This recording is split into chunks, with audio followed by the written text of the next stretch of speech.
Are natural and organic products better for acne-prone skin? Natural, organic, and clean has nothing to do with Acne-Safe. It does not have to do with pore-clogging ingredients. So is it better than using an inorganic version of the same thing? Sure. I don't think it does what people are hoping it's going to do. Organic is incredibly important for food, but it doesn't translate to results in your skin necessarily. So natural doesn't really mean anything. It can imply certain things, but it's not a regulated term. And if we're thinking about it, poop is natural, mold is natural. You don't want those in your skincare. So I think that most serious skincare companies would never use the word natural. Now we're back with another super exciting podcast because one of our favorite guests of all time is back on the show. We have the lovely Danielle, who you definitely recognize from the brand ClearStem that we all love, talk about, worship, covet. Now, Kaylee, your other half is missing today, but that's okay. You're going to hold it down because we are doing an Ask the Esthetician Anything. So we pulled Instagram. We said, what are all your questions? Because we have Danielle coming in. Not only are you a clinical esthetician, but you've owned the San Diego Acne Clinic for a decade now. You co-founded ClearStem, which has been around for 8 years. And on Instagram, you're lovingly known as the acne guru. So I think you are the person to be asking these questions today, Danielle. That is the best introduction I've ever received anytime, anywhere. Thank you, friend. So I do want to get into one exciting thing because if people have been stalking you, like I do, I stalk ClearStem all the time, you will have noticed a really big refresh with the brand, like new website, new packaging, like everything just looks so phenomenal. So tell us a little bit about like what was the driving force behind the rebrand and how the rebrand's been going. So this has been over a year in the making. So nothing was wrong per se. We just weren't elevated enough to get into retail. And that's obviously the bigger goal, get ClearStem in as many hands as possible. And our packaging, we had started out with just, one product for a few years. Then we had 4, then we had 9. Now we've got 20 something. We had too many colors. Every product had an ombre sort of coloring on the packaging. And when you put them all together, it just looked crazy. I'm like, this is going to give someone a seizure. We need to clean this up.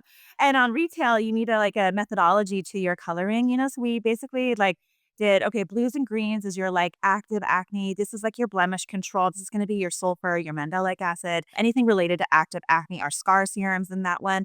Then you've got the classic purple notes, which is our new brand color. It's lilac. So those are your everyday essentials for both acne and aging to keep you clear, keep your skin happy. And then the warm tones like the peaches and the yellows, those are going to be skin perfecting. That's where our peptide serum for wrinkles is, our sunscreen products and our brightening products are in that one. So we decided to just make it a little more cohesive. And then I always tell my clients, do your face, neck, and chest. Every good esthetician will tell you face, neck, chest, right? Face, neck, deck. For your décolletage. And with a 1 ounce serum, that's really hard to do. And we're not trying to make people grow broke just to try to take care of themselves optimally. So as your esthetician founded brand that loves you, I was like, guys, we're making our serums 30% thicker. We're going to do it. It's a very dangerous move to do that. And here's why. Not only does it raise our COGS, our cost of goods, but it could make people who are very frugal, it just makes them take longer to repurchase. So it can affect your repurchase rate and your lifetime value, which is a big gamble. That's why brands don't generally do this, but I knew that it was the right thing to do. And that's been my North Star for the decisions that I've made with ClearStem this whole time. So it felt right. Our treatment serums all have 1.3 ounces now. So people can actually take care of their whole face, which is your face, neck, and chest, in my opinion. Well, lilac is also our brand color, so I was super excited to see that you guys chose lilac because I love the pretty counter, right? And something I've noticed is I knew another skincare company did a full rebrand and the public hated it. They're like, these are so ugly. I don't want them on my counter. And I'm like, it's so interesting because it's the same product, just in a different jar, but the look of the jars is so important. So I love that you guys have kept them really pretty. They're very minimal, they're pretty, they look cohesive, and they're really beautiful on a counter. Thank you so much. We went through huge branding exercises. We went through iterations. We were like, okay, first, how it came to be was we had to define our brand book, our tone of voice. And it's your sexy scientist big sister. So that we wanted to pull in elements of the periodic table. That's why we have that grid. We wanted people to know exactly why ClearStem, no pore clogging ingredients. That's our main thing. It's our hero ethos. It's acne and aging at the same time. It's internal and external solutions. But our skincare is no pore clogging ingredients. So we made that front facing right there. You can't miss it. And it just looks more elevated. We wanted people to be proud of having ClearStem. And normally if you have an acne product, you're trying to hide it below your sink when you have company. These we want you to showcase and turn them into a vase when they're done. Absolutely. They're so pretty. So now let's get into our rapid fire questions. Are you ready? I'm so ready. I love rapid fire. Are you ever going to consider making products available internationally, specifically Canada, even the UK? God, I love my Canadian and my UK friends. It is not us, I promise. We've been wanting to and trying for this whole time. It's the customs. The tariffs and the customs situation has been a bamboozle nightmare, and we can't control the cost of the customs. Like, it'll just randomly change depending on how they classify the goods, or if they deem that it was worth more than, like, I think they ask you a question like, how much is your product worth? You might say like $100. They might decide it's worth 200 and like double your customs fee or something random that we have no control over. So that's what happens with the UK. In Canada, it's extremely difficult because they want everything in French to support the people in Quebec. So love that. But oh my God, that's a whole other compliance thing and a whole other, we'd have to order 25,000, which is our minimum order quantity of every single SKU that we want to sell in Canada, have a French compliance agency do it, handle the customs, all that. And then it would more likely be like a wholesale distributor up there. So that eats into your margins too. So when we are older and have all those resources and we can navigate that system more efficiently, we will do it. I wish it was easier. We really do. Next question then is going to be one we also get all the time here is, can you heal acne without cutting out gluten and dairy? Depending on your unique sensitivities and your sensitivity levels, this is the bio-individuality conversation. So we always recommend doing an elimination test. That does not mean you cut out your favorite foods forever. That is miserable. No one wants to live a life without cheese. So what you do is you cut out the top offenders: eggs, gluten, dairy, and for a lot of people, sugar. But I feel like, in our community, we all know that sugar is kind of the root of all bad things. So the sneaky ones are eggs, gluten, dairy, right? Those are ones that can give you acne within a couple of days and make it cystic and make it scar. So you want to really cut those out strategically for about 3 months. See where your skin's at. See if your acne reduced. Your inflammation should have gone down. Your period's acne should be a little bit better because your body's not fighting that resting inflammation so much. Your GI symptoms, if you had any like bloating, should have gone down. Like, you should notice a shift in your entire body when you cut those 3 offenders out. Then you get to a place where you're calm, you're good, your homeostasis, your new normal is a calm one, and you know what your skin is doing. You want to wait 3 months because you want to go through 3 period cycles. You want to get to a point where you're like, my period is coming and I didn't even break out that bad. Like, that's where you're really in control of your skin. And then from there, you introduce one back at a time, only one at a time. So that's when you make a bunch of scrambled eggs, do like 2 or 3 scrambled eggs, have that, wait a few days, do it again, have that. Then you'd be like, oh, okay, maybe I can have eggs once a week and be fine. Or maybe I can only have them once a month and I'm not near my period and I'm fine. And then you make those strategic decisions. Kaylee is a perfect example. When Kaylee first came to see me, she was having extremely aggressive cystic acne on her cheeks and on her lymph nodes because she was having multiple eggs every single day. And we cut those out. She needed to cut them out. Now she's done a lot of healing and she doesn't eat gluten anymore. So now she's able to have eggs once a week. If I have eggs, I will get a little cyst on my jaw the next day. And I know a lot of people like that. So it depends on how acne prone you are and how sensitive you are to that offending thing. The only way to know that is to do a proper elimination test where you then reintroduce one thing at a time for about a month to get a really good sense of your unique threshold.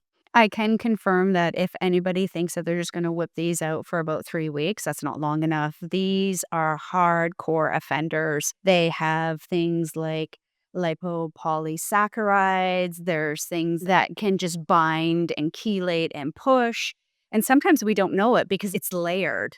Specifically with the eggs, as an example, it could be a trigger to the Epstein-Barr because eggs and Epstein-Barr, they're not friends. Schematically, it's because the egg itself actually acts as a vigilant against the Epstein-Barr. So the Epstein-Barr says, you're not taking house, like back off, because eggs are not evil as a whole, fair? Like, there's no whole food that's evil. It's the way the body perceives it, can assimilate it, and what it can do with the other triggers. I'm not a fan of that big proponent of food fear. And I mean, of course, anyone with acne, I'll tell you, acne and weight loss, there is more food fear around all of that because I don't want to gain weight and I don't want to have acne. I'll throw in hair loss too. How about that? I feel like every woman has dealt with all 3 of those, either in tandem or at once each. Like, at some point in our lives, all of this is going to be on the table. Yeah, so when we say that, for sure, I like to cut the dairy because of the mucus forming, the glucose provoking, the gluten, the same thing because it's ultra processed. Both of those break down as sugar, processed sugar, root of all evil. We understand that. So it's not that we want to just sit here and bastardize the fact of dairy and the gluten and we don't want you anything. But when you start to see, oh my gosh, this is what a whole food has no ingredients. I have options. We're not trained in order to understand the options. We're trained for convenience. I like them coming out in tandem over a period of time for sure. And then we can reintroduce to see how we do. Yeah, reintroduce. Why not? You do want to reintroduce. One, it's your reward for cutting it out, right? It's where you get that data. It's like the best experiments take forever.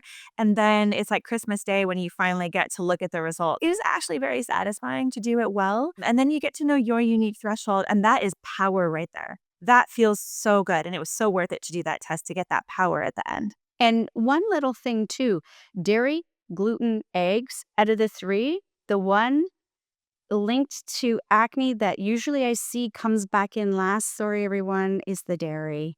The dairy seems to be more reactionary. Again, I want to say it could be the source of the dairy. It's the insulin-like growth factor hormone, which is prevalent even in raw dairy, in fact, more so. So everyone's like, well, what about raw milk? Raw milk is having a resurgence. Raw milk has even more purified hormones because it didn't undergo pasteurization that could have altered it. Even raw dairy, it's better for you because of the lactose and the natural things, although better is subjective. There could be E. coli in there. I don't drink it, but sheep's milk actually has the lowest amount of IGF. Goat's milk, shockingly, has the most. So if you're like, I need my cheese here and then, go get some sheep's milk feta, have a little bit, you'll be okay, I think. And check the labels, everyone, because they like to sneak that little cow in there as other ingredients. So, first switch to make product wise if on a budget. We've all had the experience of investing in a brand new line, either because an esthetician told us about it or your derm suggested it or what have you, right? And it backfired on us and you have no clue why. So starting one at a time is actually the smartest move. If you're ClearStem curious, I recommend getting our Hydro Glow moisturizer. Why? Because it's phenomenal and because it's great for all skin types and it's that consistency that's like gel slash cream slash emulsion where you can choose your own adventure. You can do a thin layer or do more of it and get that quenching that you want. But the real reason it's the best way to enter ClearStem is because most moisturizers, like over 95% of them, have pore clogging filler agents. So it's very likely that your current moisturizer is breaking you out. Even Cetaphil has mild pore clogging ingredients in it. So a lot of people are like, why am I still breaking out? It's probably your moisturizer. Next is probably your sunscreen. Number 3 is probably your makeup. But moisturizers are like almost a guarantee to be breaking you out. That's why everyone with acne is terrified to moisturize. Because the other one that you touched on was, can makeup make my acne worse and which brands are safe? It's not that makeup is bad. There are some makeups that are pore clogging and they will break you out. You should avoid them. There are some that are not pore clogging. They're going to be random, right? Unless the brand is designed that way as a main ethos. And there are a couple companies. Then there's the ones that are not pore clogging. They're made for the acne community and they have helper ingredients that calm the skin down. So I really like the brand called Priya, Priia. It's a small woman-owned business. It's a little difficult to get, not going to lie. I recommend going and getting samples on her website. Just get a bunch of samples, figure out what you like. My favorite is the loose mineral powder because it melts into what a liquid would have looked like on your skin. And you can even do a full face of makeup and then go to bed and your skin will be better in the morning because it has like chamomile and calming ingredients. So I like that one. There's also a new one on the scene. I'll give them a shout out now called Good Minerals. I really like theirs. They have some different color selections. I think it skews a little warmer. They're kind of new, but it is acne safe. I'm wearing that right now, Ashley, and I've been really liking it. So those are the powders. So if you're an oily girl, you'll want to gravitate to those.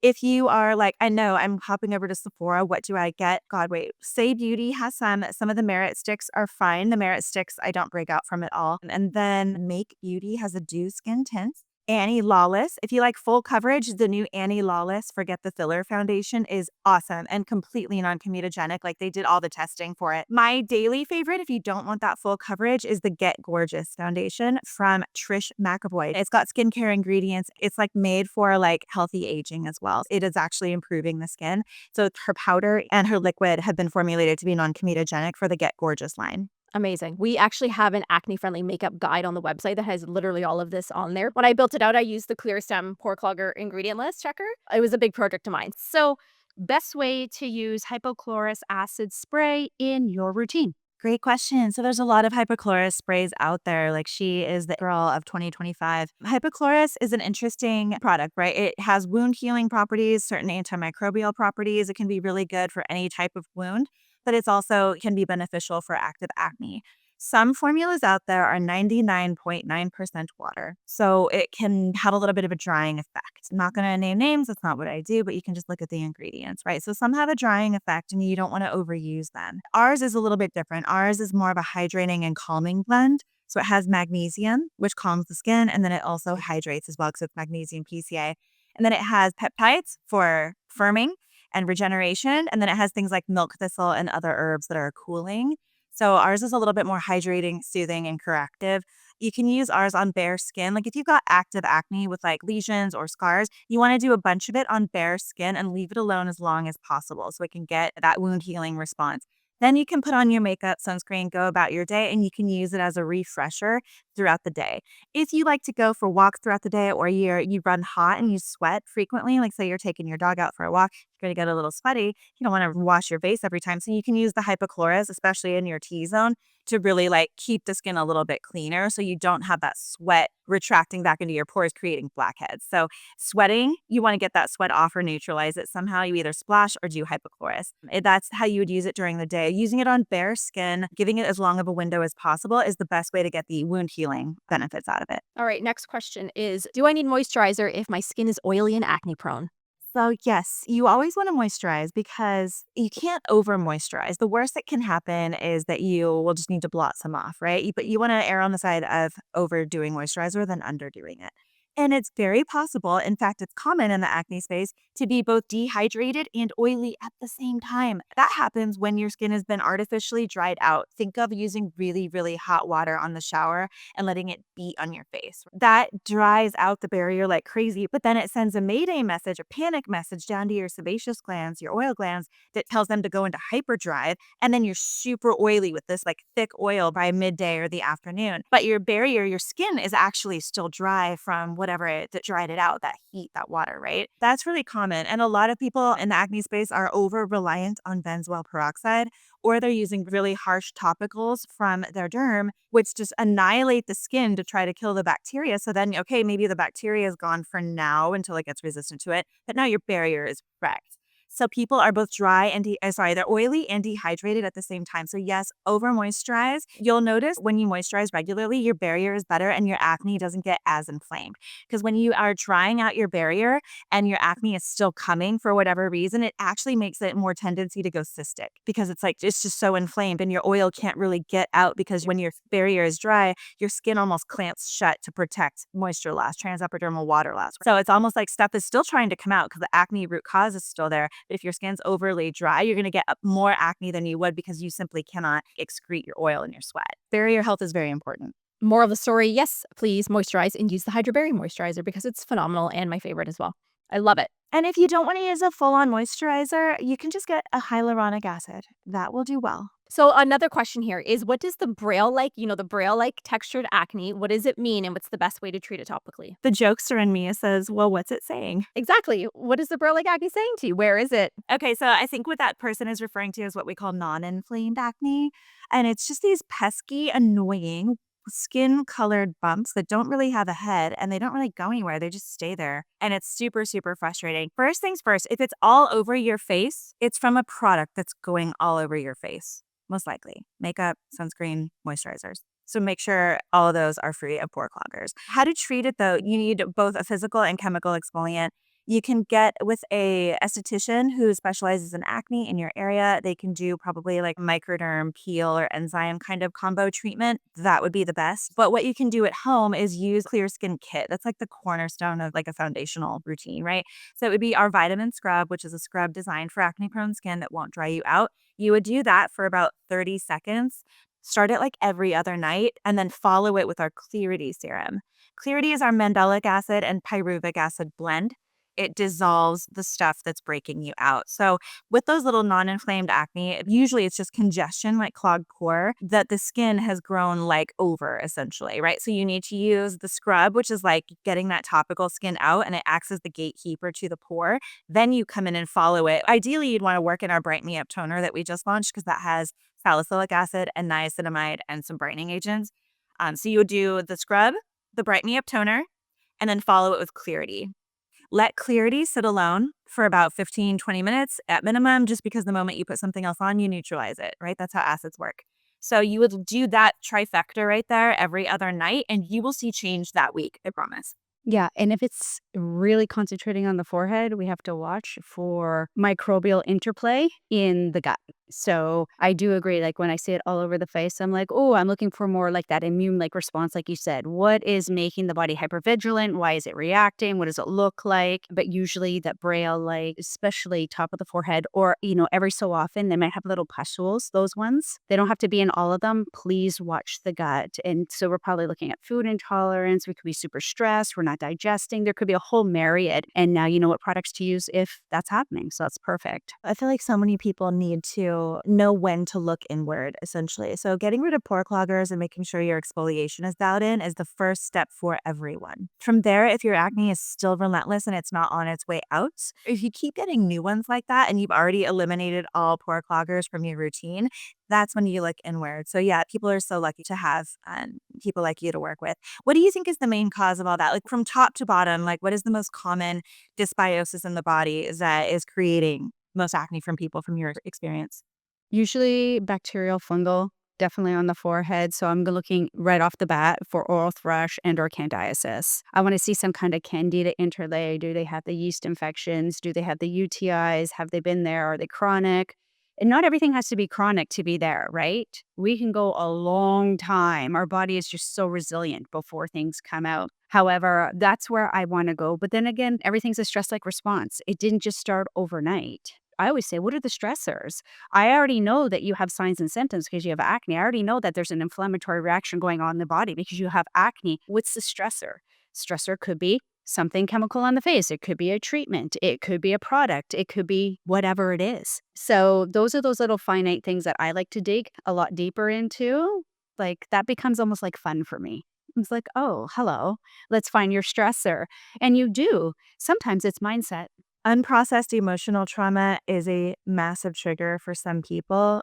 And it's the hardest thing as a practitioner because, like, in order for me to help you, you need to look into everything that has, like, gotten you to this point. I mean, you're telling people to look at their family dynamics, their relationship. They could be in a bad marriage. Like, that is so dicey when you know that it's like a trauma or like a stress response at home because it's like, you want to buckle in because we've got some deeper work to do. But it is so important. Your skin won't be healthy if your inner world is chaotic. It doesn't work like that. Your body has to communicate with you some way. It does. And it's communicating. I always say that the messenger of the acne isn't the foe, it's the benefit. It's saying, hey, inside, I need some TLC. Inside, I need some love, whether that's my food, my topicals, again, my relationships, whatever it is. It's the trifecta of the end result, kind of, right? So let me ask this back acne. What causes and how do we go about treatments? So back acne has a lot of possible triggers. Some of them are very similar to the face. First and foremost, hair conditioner. I'm going to say like 99% have pore clogging ingredients.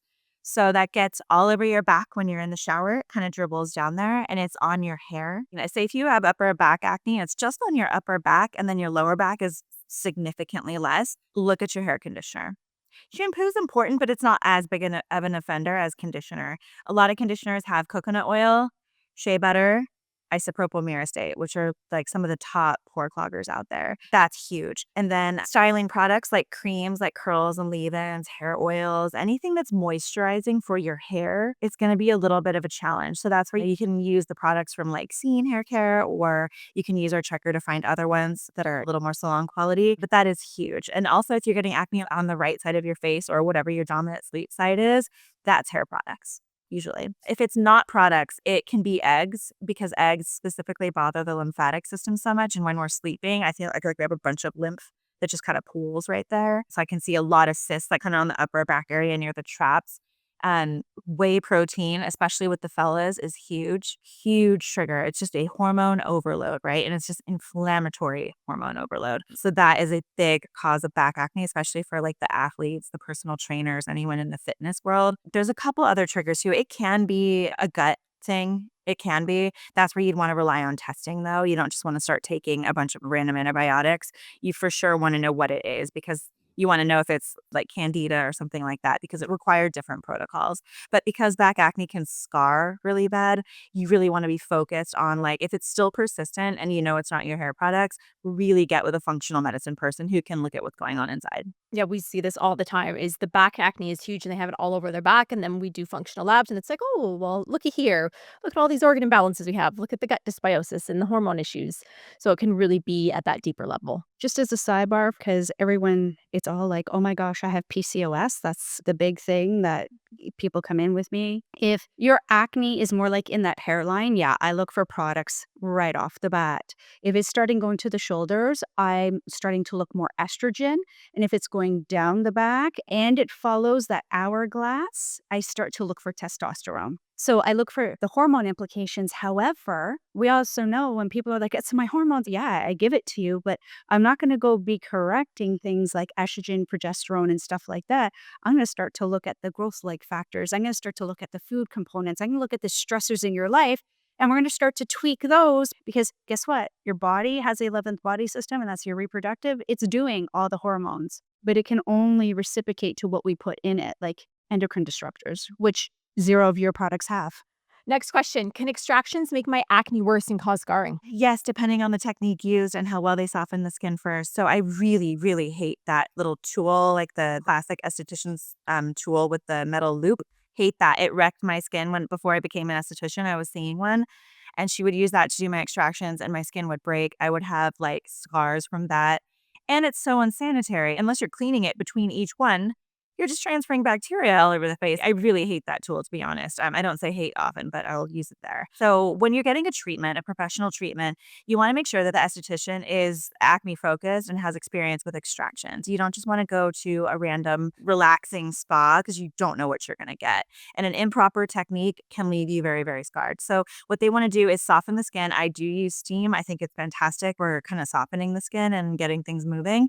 So I do a lot of steam. I do an enzyme or a peel solution that's kind of mild.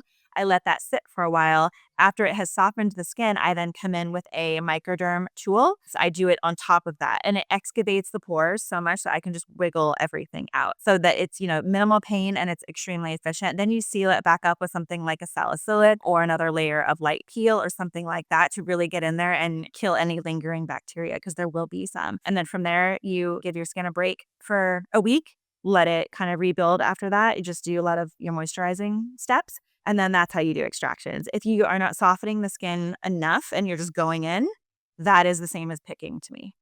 So it's all about the layers of softening the skin in the treatment itself. It's like when you come to San Diego Acne Clinic, the first 30 minutes of your facial is us just softening the skin for extractions. How often should we be getting facials in general, professional treatments? And do you have some favorite treatments? Once a month is nice depending on what you're doing. If you're doing something really mild like a hydrofacial, you could do those every 3 weeks. It would break your bank most likely, but you could. If you are doing like peels, like say you're doing a treatment where it's more corrective, like what I do at the clinic, depending on how strong you're going. And by that, I mean, did you peel and for how long? And how long did it take for your barrier to get back to normal? If you have downtime or peeling after your treatment, you only want to do that like once every 6 weeks. You don't want to do it constantly because your likelihood of getting unwanted side effects is going to increase because that time period after your treatment is where your skin's pretty fragile and most people aren't disciplined enough to follow all the rules every time. So I'm a fan of doing stronger treatments, spacing them out. And then a favorite treatment that I had, I'm not able to trial that much unless I like bring my own stuff, which is kind of annoying for the esthetician and not the most fun for me. But I do like microcurrent facials. I think they're great for firming and lifting. And then I really like good microcurrent facial. I think that's the best. And the fascia facials where it's like a lot of like manipulation. Those are fantastic. And those can do just as much for you as a lot of other treatments because the circulatory benefits are just massive and, they can sculpt your face. I will add because of the circulatory issues with the acne is we want to constantly keep flow because when we have that red little circle around the acne, that's just a sign of inflammation. Things are pooling. We get a pustule. Again, things are pooling. Toxins aren't. I'm glad you brought that up because I cannot hammer that in enough that we've got to get not only lymphatics, but we always have to get that flow, that circulation to the face, to the skin, because it's way up here, right? It's got to work hard. So love that you said that. That's probably why I love hot yoga so much and why I feel such a difference when I do it because you're inverted so much and that heat, the circulation is life. It is healing. So yeah, love that. Are natural and organic products better for acne-prone skin? Natural, organic, and clean has nothing to do with Acne-Safe. It does not have to do with pore-clogging ingredients. So is it better than using an inorganic version of the same thing? Sure. I don't think it does what people are hoping it's going to do. Organic is incredibly important for food, but it doesn't translate to results in your skin necessarily. So natural doesn't really mean anything. It can imply certain things, but it's not a regulated term. And if we're thinking about it, poop is natural, mold is natural. You don't want those in your skincare. So I think that most serious skincare companies would never use the word natural. Then you get into organic. Organic can be useful, but only if that's your only concern and you're not trying to be corrective. It doesn't apply efficacy. It doesn't apply to the acne space. There's not a lot of impact in terms of organic skincare. Say you've had an autoimmune issue or you are just like really like that's like part of your ethos and you want all your products to be organic. That's fine. Just don't have high expectations that's going to do a bunch of change for you. Then you get into the clean space. Clean is important. That's the hormone disruptor and toxin conversation. Super important and can affect acne. For example, like if it's really high in synthetic fragrance and you don't know what's in that synthetic fragrance and it's got like formaldehyde or BHT or a ton of parabens in it, that can irritate your skin and be a little bit acnegenic. So that's why we've always started out. And even 8 years ago, we knew that that was important to be clean and not have those hormone disruptors in our products. Again, you can have clean, natural, organic, and blessed by a shaman, and it can still break you out. Coconut oil is the perfect example. Organic coconut oil will just give you organic pimples. All right, last question, Danielle, is what are your personal must-haves from ClearStem? That Bright Eyes, baby, I have it with me everywhere. It's on my little desk here. It's in my purse. It's in all my carry-ons. I put it on my eyes religiously and on my lips religiously. That and the Lips and Cutes, the lip balm. I love that stuff. It's great. It's called Lips and Cutes because I always was putting my lip balm on my cuticles. It just gives you a little glow up right then and there, and it's healthy for your nails to rub things into them. So that's why it has that name. Other must-haves, Mind Body Skin, our hormonal acne supplement. That is what keeps me clear. I've done Accutane 3 times. It flopped every time. I did spironolactone off and on for years. Got a bunch of side effects. It made my hair fall out. It didn't work all that well for my acne either. Mind Body Skin is what keeps me and so many people clear. I feel like that's the most life-changing formula that we offer. So that's why it's my must-have. Love it. All right, Danielle, thank you so much for coming and hanging out with us today on the podcast. So, as always, tons of resources in the show notes. Go and check it out. There's a link to ClearStem. We got a discount code for you guys, of course. And have a great rest of your day, everybody. We'll see you again on another episode.